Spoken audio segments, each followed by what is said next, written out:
then according to the theology of Paul, we are in vain. Our faith is in vain if you do not go to the cross. Not to go to the cross. Why are you asking me away from this? It is because Jesus understood the same implications of the people who were trying to get him crucified. He understood, if they crucify me, I have lost my mission. The people whom I have been sent to will not believe in me if I go to the cross.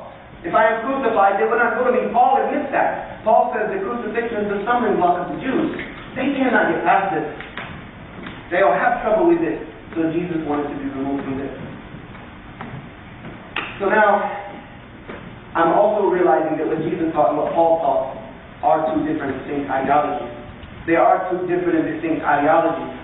I don't see how one can come from the other unless you take a lot of things and twist them to mean what you already want them to mean. So I go now and I start asking some questions. I got fired as a youth pastor. I went to one of the textual critic professors at Jones University. And he told me something. I have 15 more minutes, I'm done. You guys want me to stop now or finish?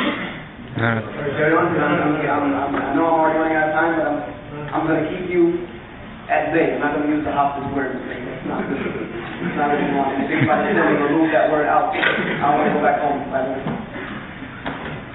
Okay, now, the textual critic professor told me something, and I know that for some of our non-Muslim fellows and our Christian counterparts here, there's going to be a lot of questions, things that are left out, so on and so forth. Feel free to ask me. I have no problem with that.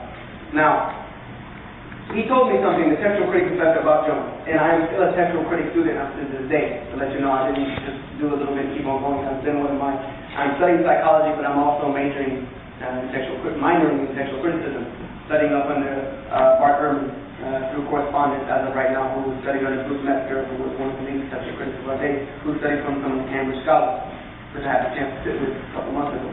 But anyway, he said the book that you have in your hand is the product of men and women. The book that you have in your hand is the product of human beings. They have transcribed it over the years. Thousands and thousands of years this document has been passed on, and the various documents that make up this book have been passed on, along with the other books that didn't make it into this book, which there are plenty. He said, and at the beginning they were transcribed in the most rudimentary method, by hand. You copy any book by hand, you're going to mess up. You're going to mess up by people who really only few were literate. Very few people at these times were literate, and those were passing it on. He said, then people came out later, and they saw things that needed to be revised, and they revised some things, and the people would come back and correct that, and someone would come and correct that mistake, and then someone could put another mistake, or change a diacritic mark, or change the letter, change the word, so on. And we see evidence from that today, even in the New Testament, which I have had my opportunity to look at the Gospel of John, and see a couple of pages where scribes were arguing back and forth about what one verse meant. And it happened to be the verse, it just slipped my mind. It happened to be the verse, I am the way, the truth, and the life. No one comes to the Father but by me. And then also the verse, I and the Father are one. I saw with my own two eyes some of the Greek documents where the scribes who copied them were arguing about what the word reading was. What the reading was. And in one they marked off something and somebody put another one, and the other scribe came back and rechanged it. And then the other one came and rechanged it, and then blackened in the borders so that no square changes could be made. And then he wrote in the margin, stop changing the writing, you idiot. You wrote idiot. Stop changing it. So I've seen that these things have happened. He said, but nevertheless, what we have today is the product of the hands of human beings. And being that human beings are inherently flawed, anything that they produce is going to be inherently flawed. And the flaws have creeped in over time, but the scholars have done their best to eradicate the flaws and come back to the most original form of reading that we can find, which is hard because a lot of it has been lost. The originals have been lost, and nothing to check it from. He said, but those who believe in this book and believe in the life of Jesus Christ and believe in his sacrifice for the sins of the world do so by faith. As Romans, we live by faith. Faith is the evidence of the things unseen.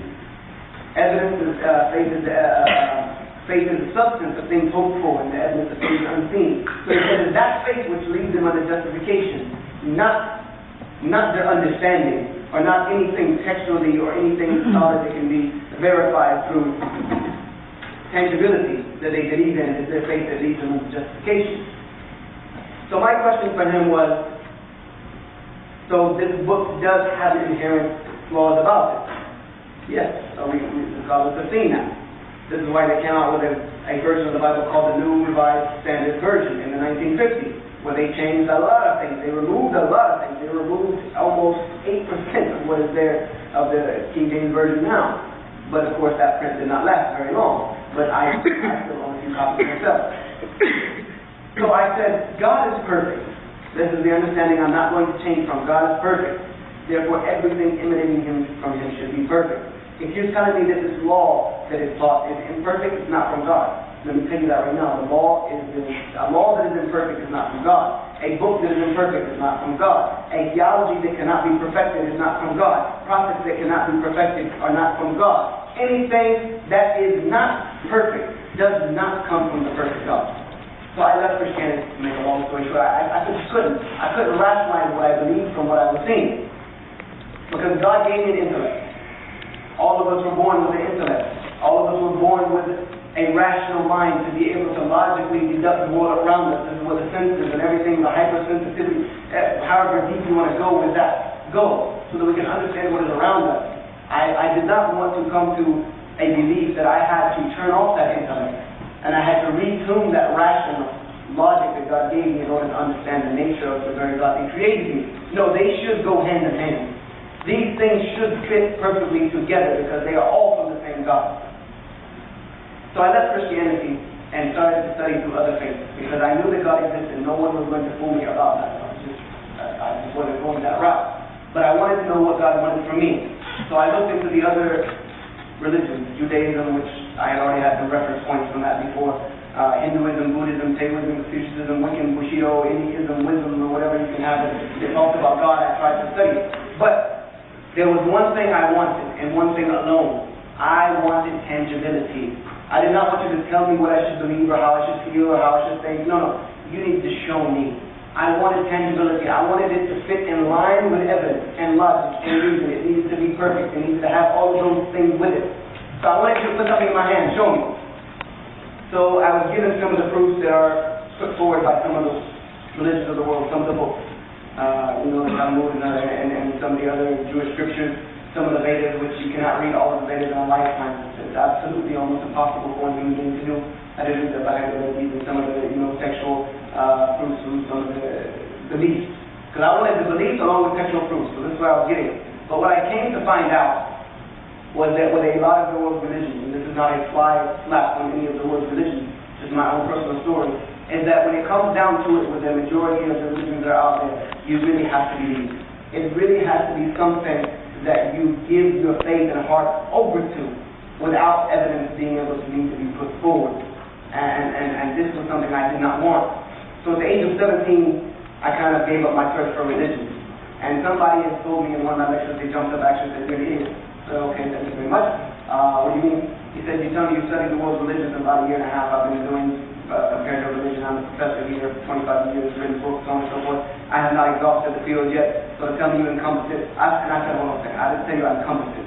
That's beyond my capacity at the age I'm at right now." I said, "But it was like drinking cups of water. You put 10 cups of water in front of me and blindfold me and you fill 9 of them with dirt. And you tell me one of them is clean. The moment I take a sip of the dirty glass, I can tell you it's dirty. I don't need to drink the glass all the way to the end to verify that it's dirty. I can take a sip and tell you that.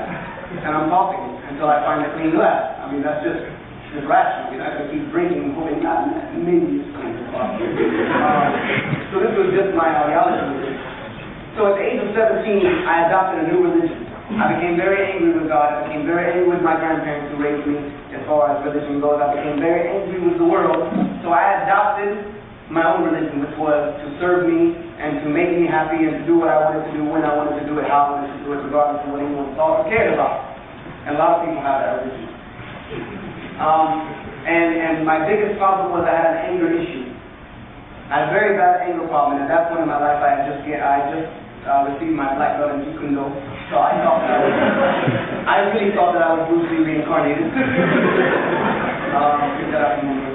But anyway, and I was willing to, prove. I was willing to prove it. I was in the room. If you wanted to see Chinese connection, if you want to see the fight, Mr. Fury right here in the street, I mean, right here, go ahead. But my grandfather told me something that I lived by from the day that I realized